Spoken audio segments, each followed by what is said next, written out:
When a person's emotions reach a point where they feel completely out of control, it can be very dangerous, especially when negative emotions such as anger, resentment, jealousy, worry, or depression arise. The person involved suffers deeply. Some people even reach a point where they may harm themselves or others. Where do these emotions come from? They all share one common root. They revolve around me. I was hurt. You made me angry. I lost something. Things did not go the way I expected. I worry about what will happen to me. When the mind keeps circling around me, emotions are continuously produced, and they grow stronger and stronger. As ordinary people, this reaction is normal. It is not a fault. The problem is that we easily take this me to be something real, fixed, and unchanging. In fact, this me is not a truly independent or permanent existence. It is only the result of causes and conditions coming together temporarily.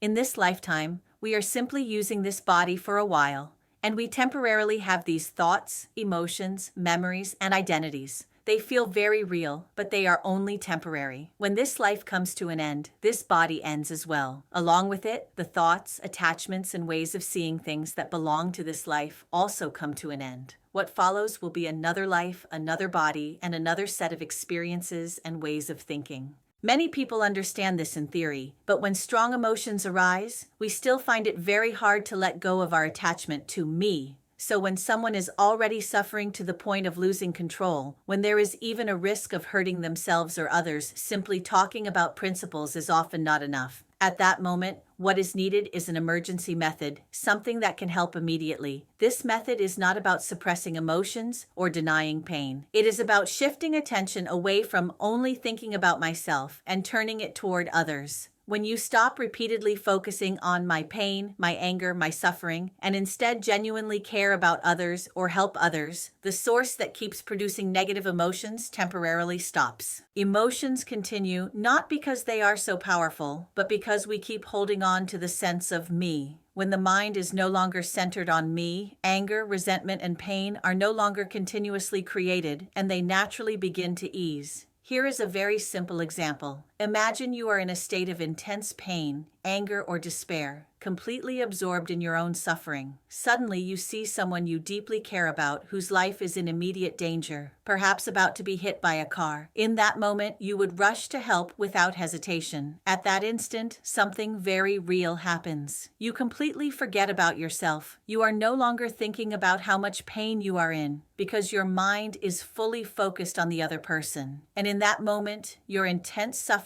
and anger truly disappear, at least temporarily.